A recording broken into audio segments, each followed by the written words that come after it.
Amin.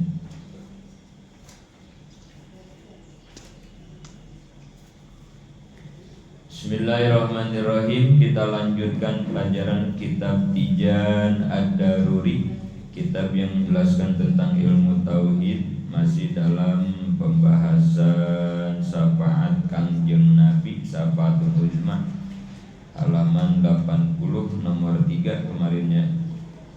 Masih pembahasan Syafaatul Uzma Kangjeng Nabi, halaman 80 bagian nomor 3.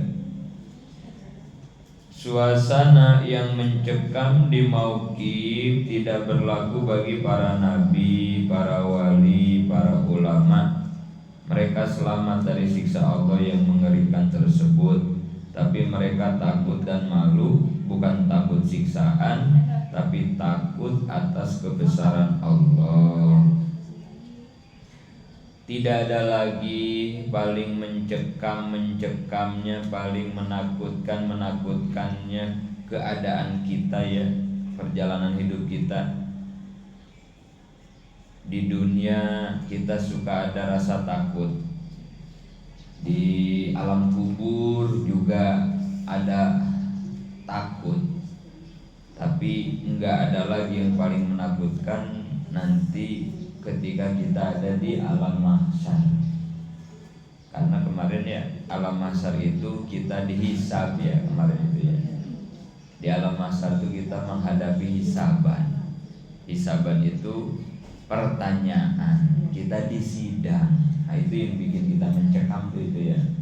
Kalau orang disidang, apalagi dia udah tahu kesalahan, apalagi dia udah tahu dosanya, berarti kan dia udah tahu pasti keputusannya ini dan tempatnya di sana. Nah, itu yang bikin mencekam. Kayak orang disidang di pengadilan, udah bisa ngebayangin, waduh saya salah, vonisnya sekian tahun di penjara. Oh, udah kebayang semua dah gitu. Makanya waduh mencekam banget dah. Ya apalagi ya kemarin nanti di akhirat itu yang menyidang kita itu, yang menghisab kita itu langsung Allah Subhanahu wa ta'ala ya. Bukan sama malaikat, bukan sama manusia, tapi yang menyidang kita langsung Allah ya. Kemudian kemarin cara menyidangnya juga di surat Yasin itu ya. Al-yawma nahtimu ala afwahihim wa tukallimuna aydihim wa tashhadu arjuluhum bima kanu yaksibun gitu. Ini harus sering kita jadiin renungan, kita jadiin tafakuran supaya meningkatkan ibadah, nguatin iman kita. Ya Allah, nggak bisa ngebohong, ntar mah kita di sana mulut yang suka ngebohong dikunci, yang ngomong yang ngejawab tangan, yang jadi saksi bukan orang lain. Kalau saksinya orang tua kita, kalau saksinya guru masih bisa ngebela. Ini mah saksinya kaki kita sendiri. Udah susah deh ya. Berkelitnya udah susah, ngebelanya udah susah. Artinya apa yang akan dibicarakan di sana nanti itu yang sebetulnya udah gitu ya. Maka udah dah ya, nggak ada yang paling mencekam-mencekamnya di situ. Para nabi juga sama, pada takut, para rasul juga pada takut, pada malu. Cuman bukan karena punya dosa mereka mah ya, tapi takut malunya atas kebesaran Allah. Nah, ini dijelaskan dalam surat Al-Anbiya 103. La yahzunuhumul fazaul akbar wa tatallaqahumul malaikatu haza yaumukumul ladzi tu'adun. Mereka tidak disusahkan oleh kedahsyatan yang besar pada hari kiamat, dan mereka disambut oleh para malaikat. Malaikat berkata, inilah harimu yang telah dijanjikan kepadamu. Jadi para nabi mah gak pada bingung gitu ya. Enggak. Kita makan kemarin ya, lari ke Nabi Adam ya, nyari pertolongan, saking udah paniknya ya. Nabi Adam gak bisa nolongin, lari ke Nabi Nuh. Wah, udah ke berbagai nabi minta tolong kita mah ya. Para nabi mah enggak ada yang membuat mereka takut ya. Mereka udah disambut oleh malaikat. Dan dikatakan haza yaumukumul ladzi tu'adun, inilah hari yang dulu pernah dijanjikan kepada kalian gitu. Jadi udah ya, cuman itu ya, takut malunya teh menghadapi kebesaran Allah gitu ya. Kalau kita mah takut karena banyak dosa kita gitu ya. Terus wa hadhihi syafa'atu muhtasatun bihi sallallahu alaihi wasallam. Halaman 81. Dan pertolongan ini khusus bagi Nabi Muhammad, semoga rahmat dan keselamatan baginya. Penjelasan. 1. Syafaat dan pertolongan ini khusus bagi Nabi Muhammad sallallahu alaihi wasallam sebagai rahmatal lil alamin, menyeluruh bagi seluruh umat dari semenjak Nabi Adam dan seluruh manusia, mukmin atau kafir, bahkan termasuk jin. Maka syafaat ini disebut syafaatul uzma. Jadi syafaatna ini hanya dilakukan, hanya didapat oleh Kangjeng Nabi Muhammad doang ya. Kemarin itu ya, ke Nabi Adam nggak bisa, Nabi Nuh, Nabi Isa, Nabi Ibrahim nggak pada bisa ya.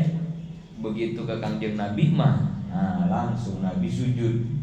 Nabi sujud, kata Allah, bangkit Muhammad, silahkan engkau berikan syafaatmu kepada orang yang kamu kehendaki gitu ya. Dan itu bukan umat Nabi Muhammad doang ya, semua manusia bisa mendapat syafaat Kangjeng Nabi. Bahkan bukan cuman orang beriman doang ya, orang kafir, bayangin. Orang kafir juga kalau Nabi mau boleh, kata Allah, kasih Muhammad. Bahkan bukan manusia doang, jin. Karena kan ada dua ya yang punya kewajiban ibadah itu ya. Wa ma khalaqtul jinna wal insa illa liya'budun. Tidaklah aku ciptakan jin dan manusia kecuali untuk ibadah. Jadi ada dua ya ibu-ibu ya, yang berkewajiban ibadah itu yang ketaklif, satu dari golongan manusia, kedua dari golongan jin ya. Sama jin kayak kita, wajib sholat, wajib puasa. Makanya ada jin kafir, ada jin Islam gitu, kayak manusia ya. Ada orang kafir, ada orang Islam.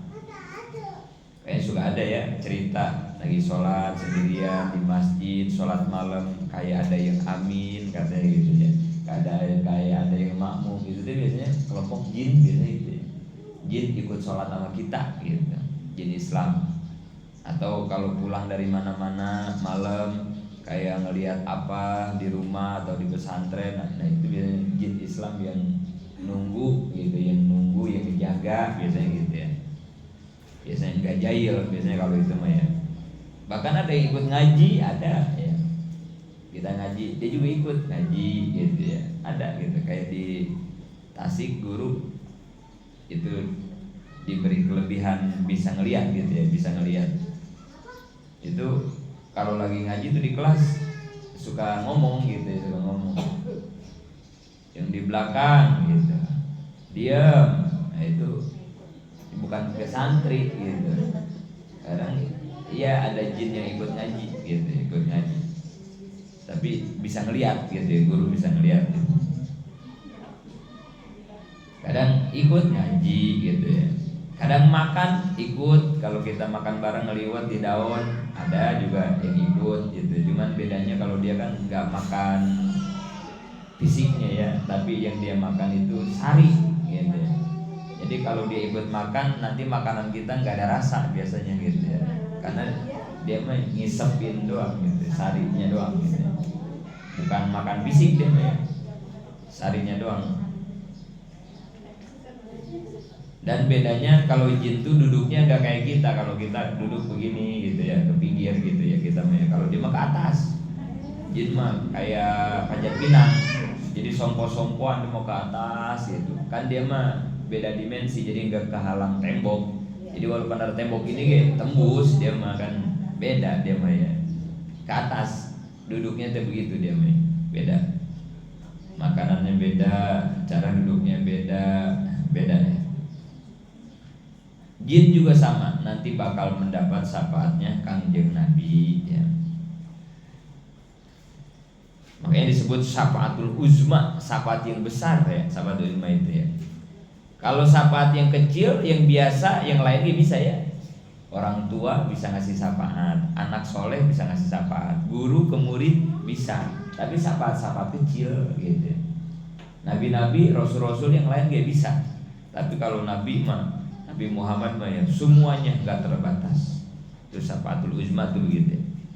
2. Kedudukan ini disebut kedudukan yang terpuji, seperti tercantum dalam doa setelah azan, yang membuat Nabi Muhammad dipuji oleh seluruh makhluk, dan akhir dari syafaat adalah beliau menempatkan ahli surga di surga, ahli neraka di neraka. Ini ya kedudukan yang tidak dimiliki oleh nabi lain, oleh rasul lain, kedudukan yang terpuji. Itu kalau habis azan kita baca doa ya. Apa itu doanya itu?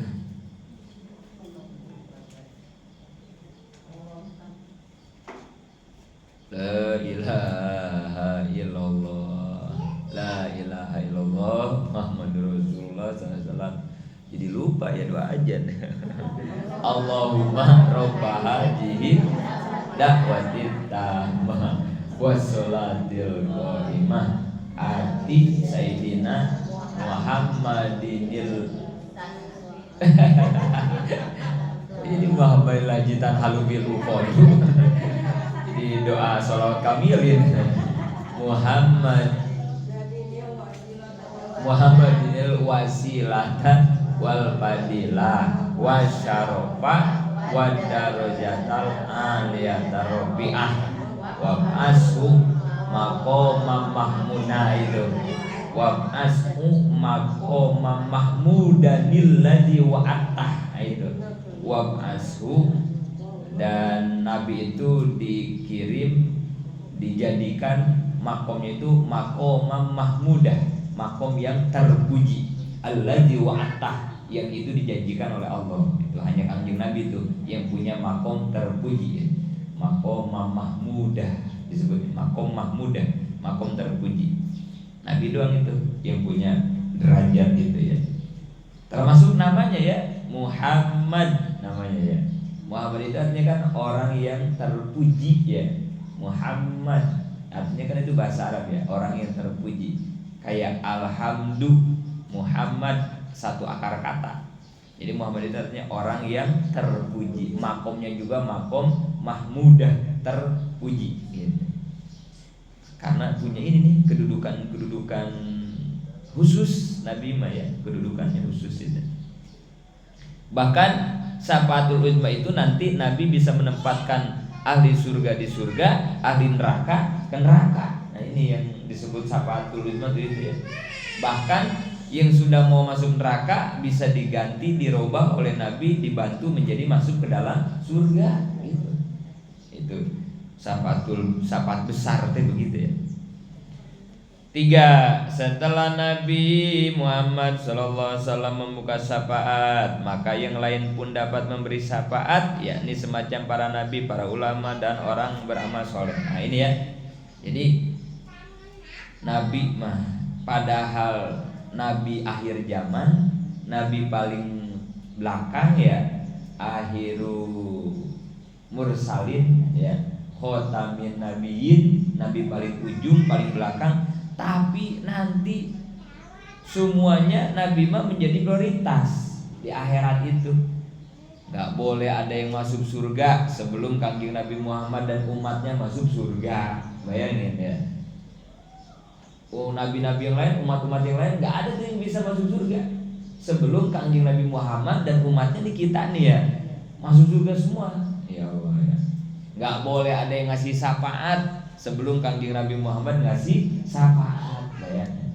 Nabi-nabi yang lain bisa ya, orang soleh bisa, para ulama, para wali bisa. Tapi nggak bakal bisa mereka beri syafaat kalau Nabi Muhammad belum membuka. Gitu. Ini ya terpujinya, tingginya Kanjeng Nabi.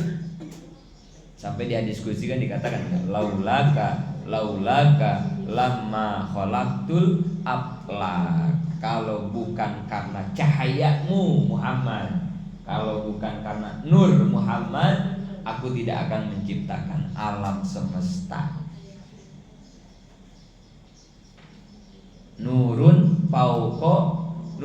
Nabi mah ya, cahaya di atas cahaya. Matahari cahayanya luar biasa ya. Nabi di atas ini. Bulan indah, bulan purnama indah cahayanya. Nabi di atas cahaya bulan, nurun fauqa nur. Kemudian juga istimewanya Nabi Muhammad itu, Nabi itu kan cahaya. Nah ini cahayanya nih yang harus dipahami. Cahaya Nabi mah, nurnya Nabi mah bukan nur ciptaan Allah, bukan makhluk. Nabi Muhammad itu bukan makhluk. Kalau kita makhluk kita mah ya, kita mah ciptaan Allah ya. Nabi-nabi yang lain ciptaan Allah ya. Nah Nabi mah kan cahaya dia mah ya. Nah cahayanya itu bukan cahaya ciptaan Allah, beda. Kalau bahasa ininya mah ya, cahaya Nabi mah manifestasi dari Tuhan sendiri. Mau nih mana mau nih?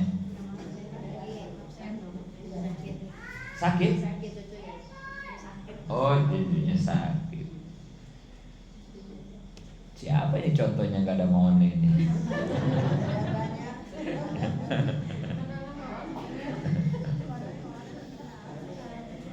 Manifestasi itu apa ya?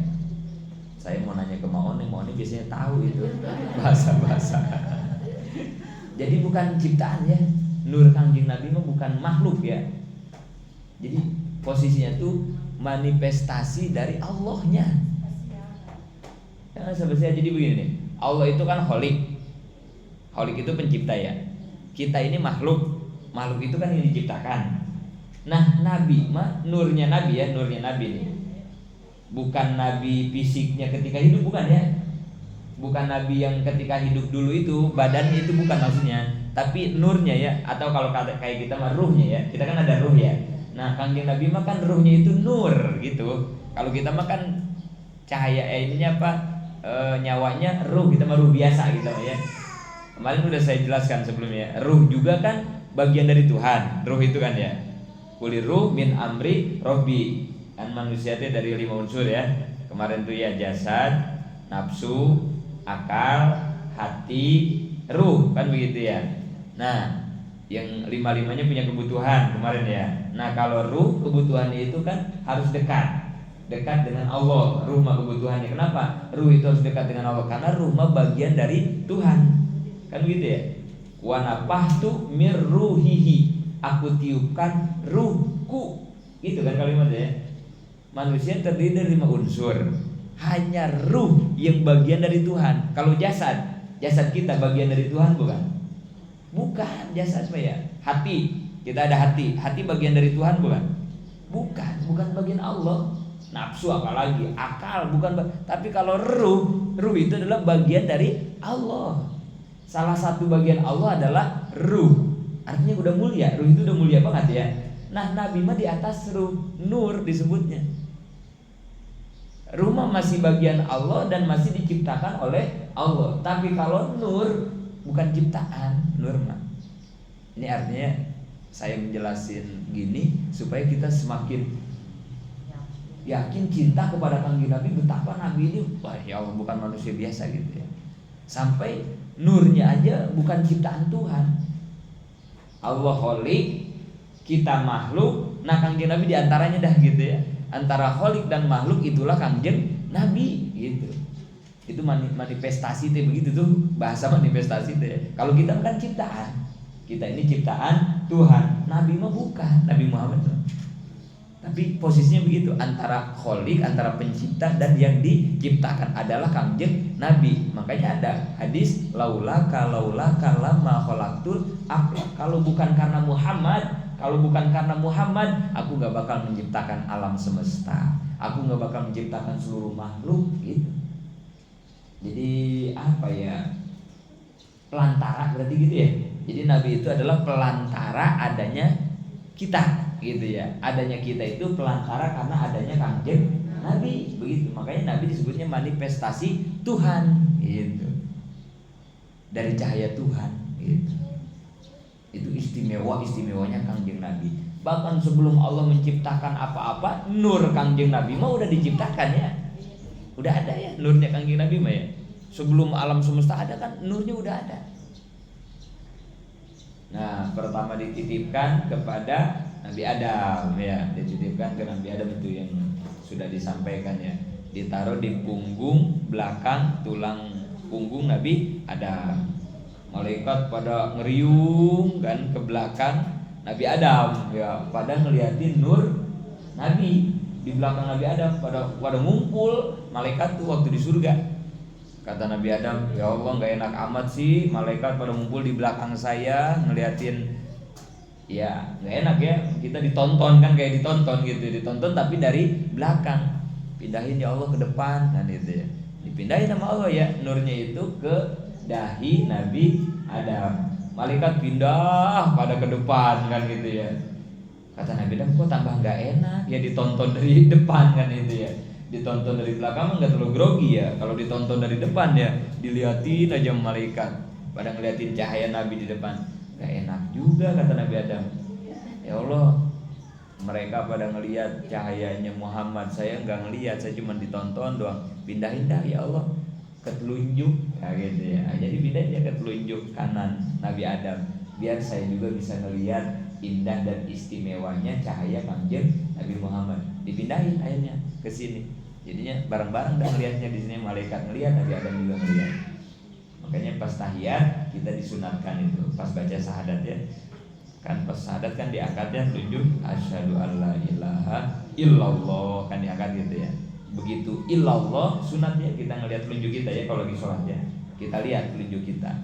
Itu teh pertama meyakini esanya Tuhan, Allah itu satu. Yang kedua melihat bahwa dulu cahaya Kanjeng Nabi itu disimpannya di telunjuk Nabi Adam. Wa asyhadu anna Muhammadar Rasulullah gitu. Sunat ya. Tapi selain itu mah penglihatan kita harus dilihatkan ke tempat sujud ya, lagi sholat ya. Dari awal sampai akhir harus dilihatin ke tempat sujud. Ketika tahiyat doang ya, dilihatkan telunjuk. Dari Nabi Adam terus diturunkan ke cahayanya dipindahkan ke Siti Hawa ya, Siti Hawa. Dari Siti Hawa terus dia terus turun.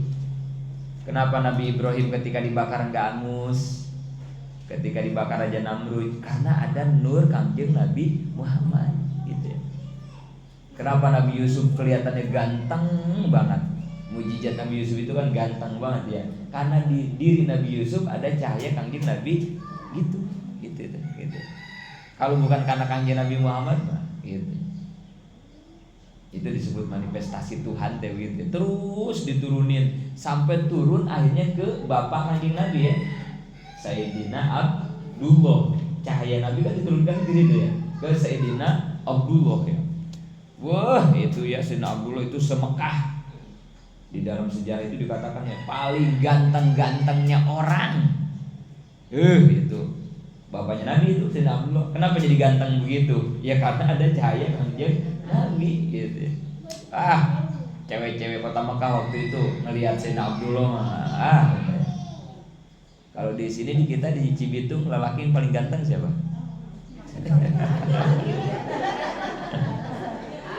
Sekampung Cibitung gitu ya. Siapa lelaki yang paling ganteng ya? Suami kita ya. Jangan sampai bilang yang ono ya, awas ya. Yang paling ganteng mah suami kita. Mang Simin menurut Mama Rani ya. Gak boleh bilang laki orang ganteng ya. Laki kita lah yang paling ganteng lah ya. Gak ada lagi ya. Tapi kalau belum nikah mah ya, kalau belum nikah mah ada ya. Kalau dulu kita belum pada nikah mah ada kan. Kampung ini paling ganteng, di kampung ini cewek yang paling cantik ada ya. Itu Abdullah, masya Allah. Sampai suatu saat Abdullah mau dinikahin. Ya. Kan mulai ngedengar tuh cewek-cewek Mekah kan ya. Waduh, Abdullah mau nikah katakan gitu ya. Semua pada pengen dilamar, Sayyidina Abdullah mah dilamar sama cewek-cewek Mekah, ngelamar sama saya aja katanya, nikahnya sama saya aja, sampai begitu. Dilamar Abdullah. Saking semua pengen nikah sama Sayyidina Abdullah. Hanya nggak bisa nih kalau begini, pada pengen semua. Udah katanya dapat kayak wangsit kalau kayak kita kayak wahyu ya. Abdullah mah nikahnya hanya kepada perempuan yang namanya Aminah, katanya gitu ya. Sama Umi berarti ya, itu Aminah. Sama Aminah katanya gitu. Itu sekota Mekah cewek ganti nama semua, ganti KTP. Aminah, saya Aminah katanya, saya Aminah katanya. Saya Aminah, Aminah katanya. Ngaku saking pengen dinikahin sama Abdullah gitu. Wah repot juga ini, kenapa jadi semua ganti nama Aminah katanya gitu ya. Kayaknya terakhir tuh Aminahnya yang binti Wahab katanya gitu ya, yang bapaknya namanya Wahab. Udah, cewek-cewek yang lain yang bapaknya bukan Wahab nyerah udah di situ ya. Enggak ganti nama bapak, enggak. Bapak saya juga diganti jadi enggak, itu mah udah di situ mah udah nyerah. Oh ya udah, itu yang jadi ibundanya Kanjeng Nabi Aminah binti Wahab. Dan nikah. Nah setelah nikah cahaya Kanjeng Nabi pindahlah ke ibunya, ke Aminah. Setelah itu sampai mengandung, begitu melahirkan. Dalam sejarah kan dikatakan ya, di rumah Siti Aminah itu terang banget ketika Nabi mau lahir itu ya, terang banget, terang. Itu mau keluar cahaya itu ya, nurun fauqa nurin, anta syamsun anta badrun anta nurun fauqa nurin. Ya Allah ya, cahaya. Makanya ya santri, ada istilah kan ya di pesantren namanya santri. Santri itu katanya bahasa Inggris santri. Sun artinya apa? Matahari. Santri 3. Jadi santri itu adalah matahari ketiga. Matahari pertama siapa? Kanjeng Nabi. Anta samsun, anta nurun. Matahari pertama Kanjeng Nabi ya. Matahari kedua siapa? Para ulama.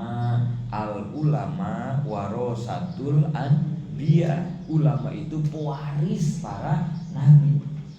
Bukan ngewarisin harta ulama mah ya, tapi ngewarisin ilmu, iman, akhlak, ngewarisin tauhid, fikih, tasawuf. Ulama, iman ilmunya Nabi diwarisinnya hanya kepada para ulama. Jadi matahari kedua adalah ulama. Setelah ulama, siapa yang mewarisi ilmunya ulama? Gak ada lagi kecuali santri. Makanya santri itu disebut matahari ketiga, santri. Nah, matahari ketiga. Kelihatannya doang duduk santri mah ya. Ya Allah, kelihatannya doang dekil santri mah ya. Padahal itu teh matahari dunia yang akan menyinari kampung-kampungnya nanti, di mana dia nanti akan mukim bertempat. Wah itu santri ya Allah, terang kampung ada santri ya Allah. Ada suara sholawatan di kampung kita ya mas santri ya. Yang mati diurusin ada santri ya. Yang kesusahan dilongo, terang kampung terang. Anak-anak kita pada ngaji, pada ujud kita bako, hidup kampung kita ya ada santrinya terang. Tarawehan rame. Coba sebelum ada santri mah ya, masyarakat kagak kenal alim-alim aja. Masyarakat ke warung aja nggak pakai kerudung sebelum ada santri mah ya. Nah pas abi turun makan rada malu karena makan kagak pakai kerudung ya. Gara-gara ada abi sini sama Umi kan ya. Ya Allah, dulu mah di setiap pertigaan teh ada ancak. Dulu mah ya, ada ancak. Begitu ada santri mah hilang ancak. Ganti sama tahlil, ganti sama yasinan ya. Itu ya, cahaya matahari teh begitu. Ya semua santri siapapun dari pesantren manapun sama ya. Dia yang akan menghidupkan suatu kampung. Dia yang akan menerangi suatu kampung. Jadi jangan dilihat dekilnya dah. Jangan dilihat nggak pakai sendalnya ya. Jangan dilihat ngambilin mulu rambutan saya. Emang badernya mah bader alam kepalang ya. Aduh santri mah ya. Ya begitu ya emang kalau calon-calon ini mah ya badernya ge udah nggak tanggung ya. Santri mah udah nggak ada lagi dah ya. Kebau mau nege abis ditarik-tarikin. Aduh santri mah ya. mohon maklumnya aja dah. Ngurusnya juga harus super sabar ya. Aduh, ya itu emang nantinya mau jadi orang gede kali ya. Ya Allah kan itu nggak ada lagi yang ngewarisin cahaya Nabi ya kecuali santri disebutnya.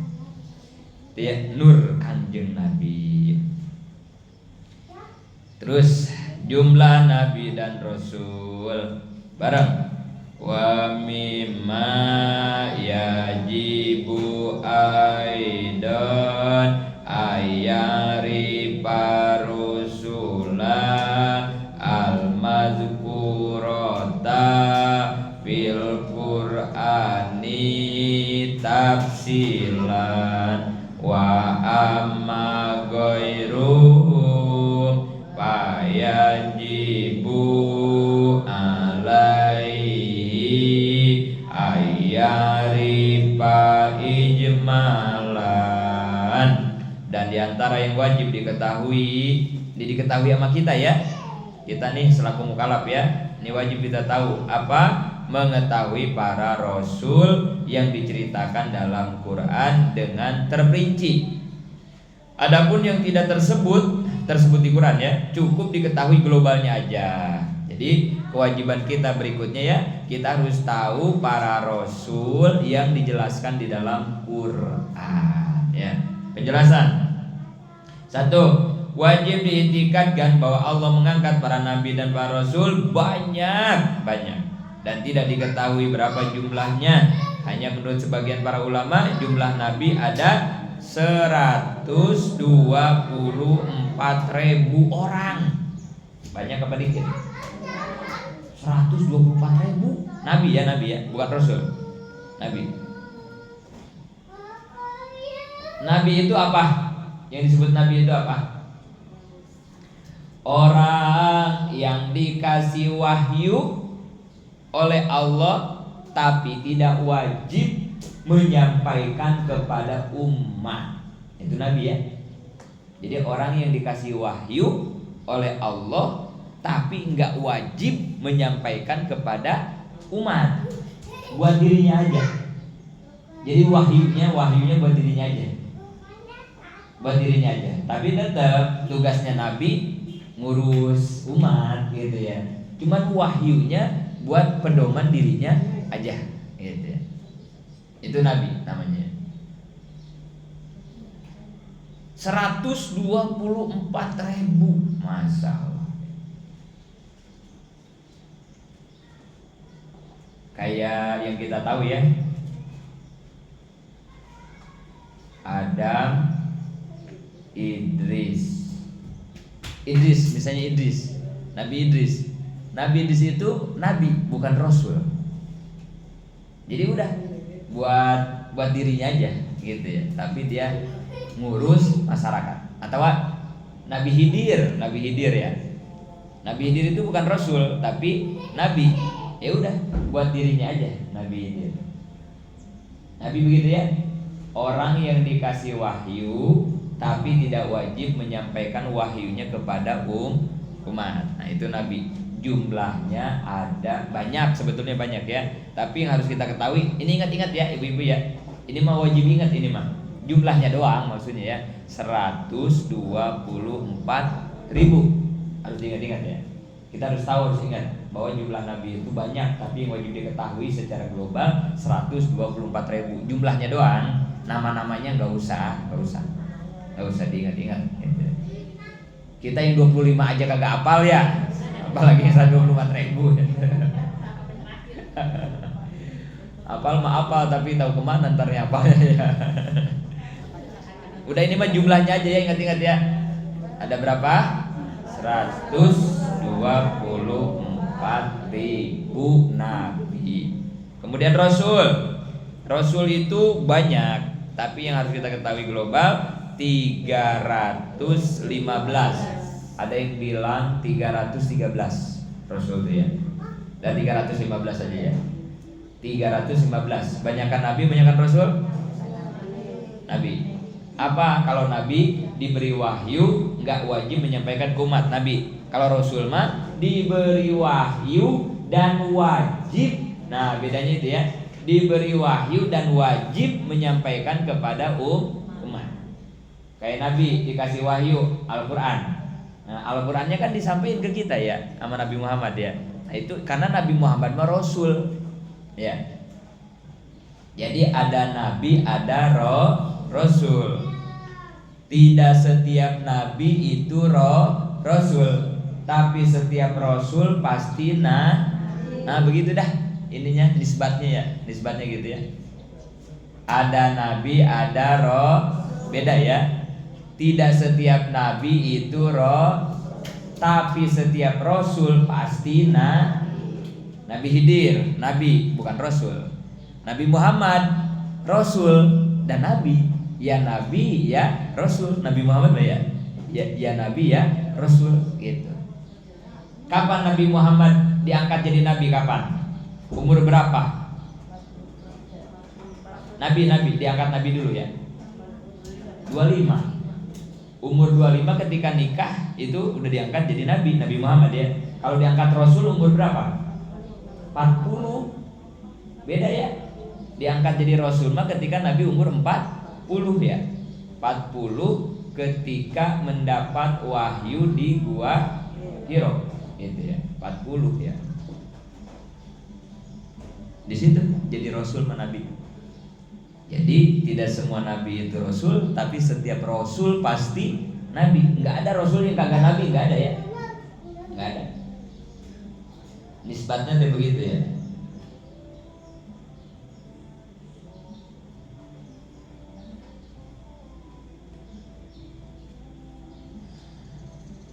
Nabi 124.000,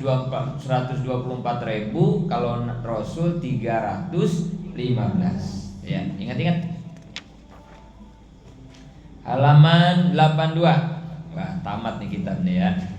Ada ngebet lagi kita tuh, beres dah. Beres sudah. Oh iya, jangan sampai lupa ini kalau tamat kita ngeliwat ini ya. Jangan di sini ya, biar ada seru ya di mana ya kita sambil jalan-jalan ya. Ini kan soalnya ini kita lama ini ngaji berapa tahun ini kita ngaji. 4 tahun ada? Iya, kita ke Curug aja ya. Kita nyari di dekat-dekat apa? Sukamakmur, di sana banyak di Curug-curug ya. Kita pakai odong-odong ya.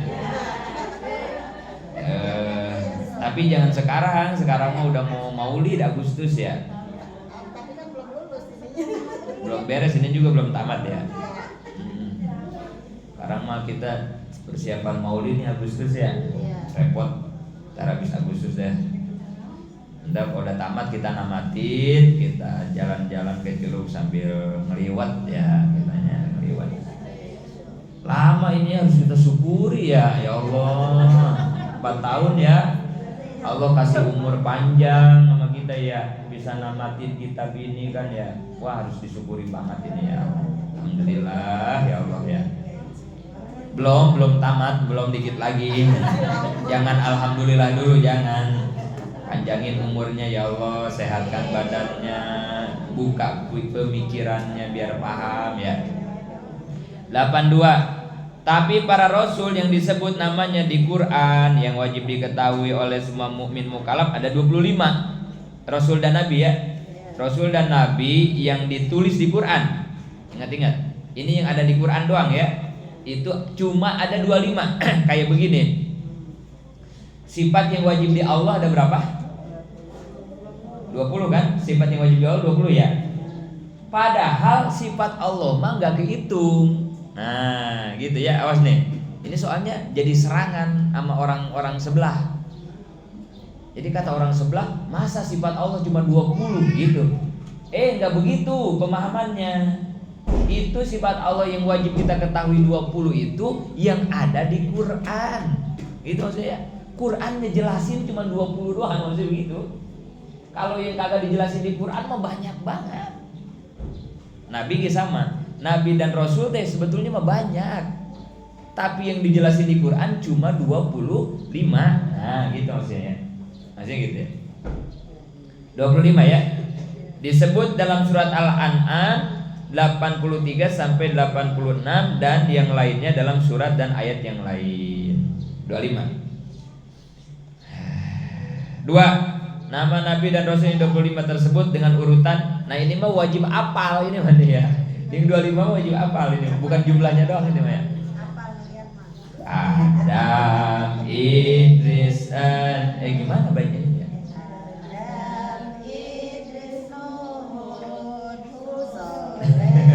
Lagamnya ini gimana ya?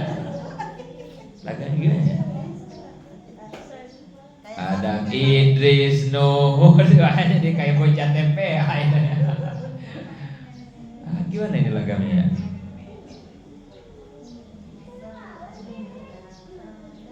Ada ujungnya, tak ingat ujungnya. Wal akhir,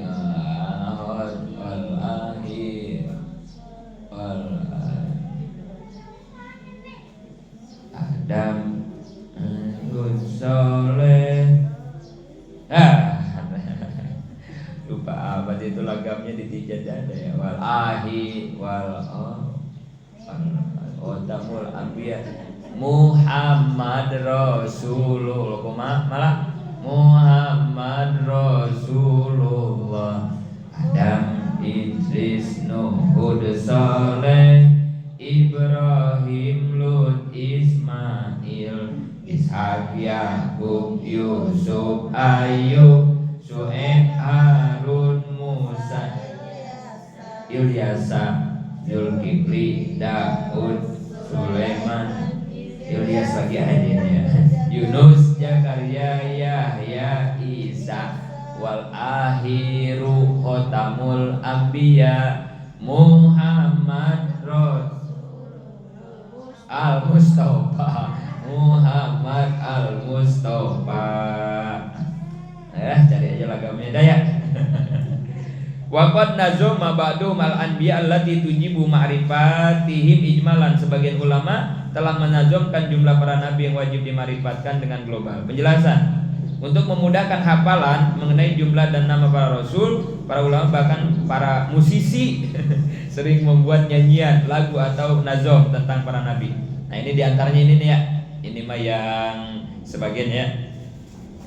Hatmun ala kulli zi taklifi ma'rifatun bi anbiya ala tafsili qad ulimu bitilka hujjatuna minum samaniyatun ba'di asrin wa yamqa sab'atun wa humu Idrisun Hudun Su'aibun Salihun wa kaza Zulkifli Adama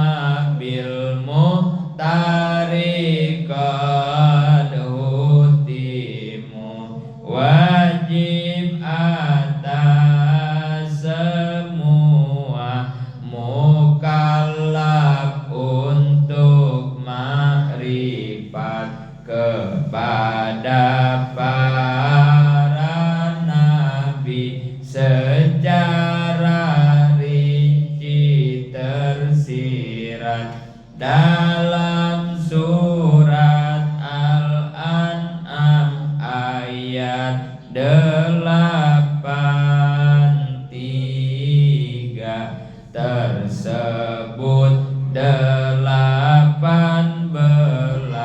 sisanya 7 adalah Nabi Idris, Nabi Hud, Nabi Syuaib, Nabi Saleh, Zulkifli, Nabi Adam, Nabi Muhammad terakhir. Perincian nama-nama Rasul tersebut dalam ayat tilka hujjatuna secara beruntun sebanyak 18 orang, 7 orang sisanya dalam ayat yang berbeda. Jadi ini surat naon tadi teh Al-An'am ayat 83 sampai 86. Di ayat ini ya, di ayat ini disebutkan 18 nama nabi dan nama rasul ya. Sisanya 7 lagi di ayat yang lain. Sampai situ dulu, nanti kita lanjutkan wa mimma yajibu intiqaduhu. Mudah-mudahan manfaat